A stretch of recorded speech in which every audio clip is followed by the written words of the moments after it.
சம்சாரம் அதுதான் இப்போ விவகாரம். அக்கம் பக்கம் எல்லாருக்கும் ராப்பொழுது நல்லா இருக்கும். இப்போ இந்த ராவம் எனக்கு பகலா சுடுதே.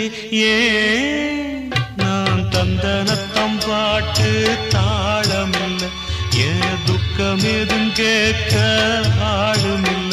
நல்ல வைரக்கல்லு பக்கத்தில உப்பத்தான் சேர்த்து வச்சதங்க சாமி செஞ்ச தப்புத்தான். நான் உப்புத்தான், நான் தந்தனத்தம் பாட்டு தாளமில்ல.